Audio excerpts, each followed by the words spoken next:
MegaZord, the Legacy Thunder MegaZord from the Mighty Morphin Power Rangers series. This is so incredibly cool. Thank you, Nick, for getting me this. I cannot tell you how excited I am to open this guy. The side story here says, determined to rid the universe of the Power Rangers once and for all, Lord Zed has an arsenal of monsters inspired by earthly plants and animals. To battle these new villains, the Power Rangers are entrusted with new powers, new Thunder Zords, and joined by the powerful White Ranger, who is armed with Saba, the talking tiger sword, and the mighty White Tiger Zord. Go, go, Power Rangers! And the description on the other side says, the Mighty Morphin Power Rangers' second MegaZord formation is created by combining the 5 Thunder Zords. With the power of thunder, the original Dinozords are morphed into the Tyrannosaurus Red Dragon, the Mastodon Lion, the Triceratops Unicorn, the Saber-toothed Tiger Griffon, and the Pterodactyl Firebird. Together they become the almighty Thunder MegaZord. I used to be a huge Mighty Morphin Power Ranger fan. I love the legacy figures that they've been releasing, specifically all of these that look like they're much more die-cast, made of metal, and much more sturdier than the original pieces that came out. The prices are quite high, but I do think that it's worth it. They had released the White Tiger Zord earlier last year, so I am really happy that they decided to complete the entire set so that we can get the Thunder MegaZord and that we can get the Mega Tiger Zord. What's even better is that there's still even more Power Ranger figures that are going to be coming out from the Legacy line. So I'm super stoked about seeing everything else that they're going to be doing. Real quickly, here's the packaging. I'm not going to really dwell on it too much more. I do want to open this guy up because I am super excited. Here he is. Look at all these pieces. Damn. And also, look at the instructions here. I feel like I'm putting together something from IKEA. And not to mention, it is front and back, fully illustrated for the idiots like me who don't know what they're doing, trying to put this together and trying to transform it into the different modes. I'm not even sure where to start with these figures, but I figure, hey, let's go and start with the Red Dragon Thunder Zord. Here you can see a close-up of his face, his yellow eyes. Before you transform him into the dragon, he does have some articulation. I mean, he's got the movement up in his arms up here. And of course, he can move his head around. He's got good elbow movement. His fingers move. The legs don't really move. They just kind of come apart a little bit more. This is supposed to be the neck and the tail of the dragon when he's transformed. He also has the feet movement. Little view from the back here. He looks very cool looking. I never had the original version that came out from the 90s, so I am happy that I got this one now. There's a staff that's included here that he can hold fairly easily. In fact, it slips right onto his hand. He doesn't have the best poses he can get into with the limited articulation that he's got,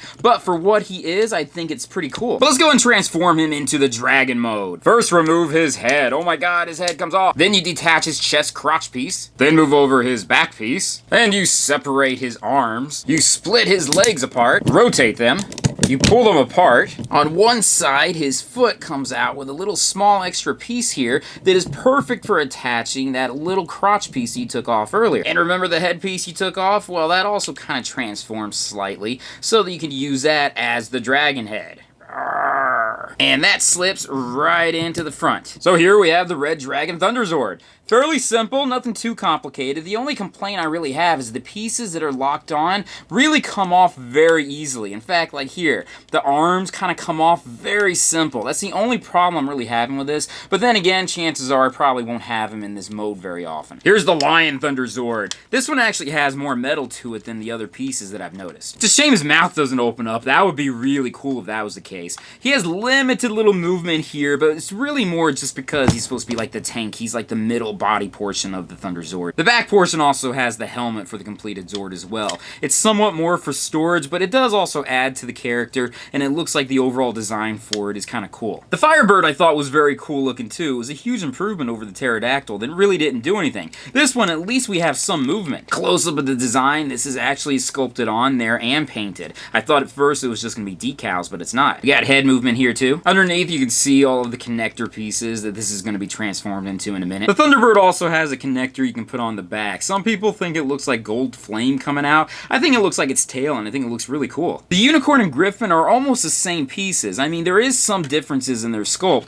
particularly in their faces, but for the most part, they look almost exactly the same. You can see the Unicorn's face. Something I always complained about a bit is that he does have a little horn coming out here. I think it would have been really cool if it had been much bigger. Again, this is sculpted and painted on. It's not decals. That's just badass right there. I love this. Here's a bit of a close-up of the Griffin's face. The Griffin's chest piece here is also sculpted differently, and a cool side view as well. We also get an attack mode base. It's fairly simple to assemble together. In fact, it comes with instructions, but for the most part, it is almost self-explanatory. And there you go. the assembled base. Here's a comparison next to the Tiger Zord. I had to pull that out. I mean, damn, I got to transform all these guys and combine them together. So let's go and get to that. For both the Unicorn and the Griffin, you want to push their heads forward so that you can pull out this other little piece and push their heads all the way to the back. Then you push the bottom portion up somewhat like that. And bam, bada bing, you got the first foot. You position the red dragon's legs on the outside and you slip it right in. The lion comes apart fairly simple. In fact, no effort at all is needed. Each of his arms fold out, then you attach him thumbs facing outwards. For the Firebird, you just push his head all the way down in the back, and he's got two connectors to go onto the back of the figure right here.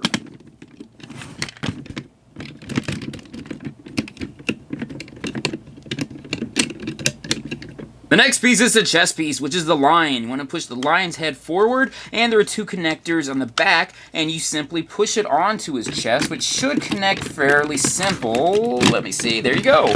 Bam, bada bing. And to finish him off, he does come with a really cool looking helmet. The helmet, you kind of slip on over his face, and you can open and close it to what you'd like. Here's a bit of a better view so you can see what he looks like. Wow, he is so epic and cool. But then again, he wouldn't be a MegaZord without some weapons. A piece that was connected to the Thunderbird, you can connect that to the staff, and he has another staff that he can use.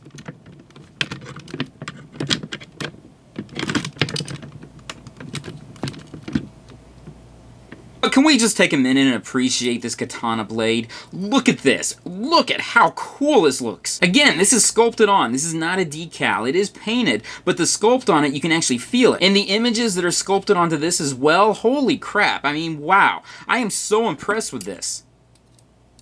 The sheath for the sword also connects onto the side of the body. There's two little small pegs, bam, bada bing, so you can hold it in that position without actually having to put it to the side. Top to bottom version of him, he is really badass. I mean, I'm really liking his sculpt. I love the overall look and feel for him. I mean, he just looks really cool. And here's the Tiger Zord put together with the 4 combiner pieces. Poor Red Dragon, he's just kind of put to the side. I love this. I mean, he's so massive. By the way, I forgot to mention that there's a chain that's connected to the Katana Blade and the Sheath. I just never connected it. I put it to the side and forgot about it altogether. Finally, here's a shot of the other MegaZords that I've gotten from the Legacy line. Really love this guy a lot, but this guy also came out super cool. I'm really happy with him, and I'm happy that Bandai is doing this. We just need the Ninja Zord to come out. I do have the Falcon Zord to go with it. I'll do a different video on that one separately later. Anyways, that's all I can say about this. Thank you guys for joining me in this video. Be sure to check out my Patreon side, my social media sites, and everything else that I have. If you're watching this on YouTube, be sure to give a thumbs up, subscribe to my channel, and leave a comment.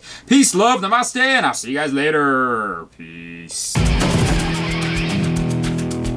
Real quickly, here is the Falcon Zord. I can't wait for the Ninja Zord to come out so I can combine it with it. I'm going to probably do a video on this one very soon, though.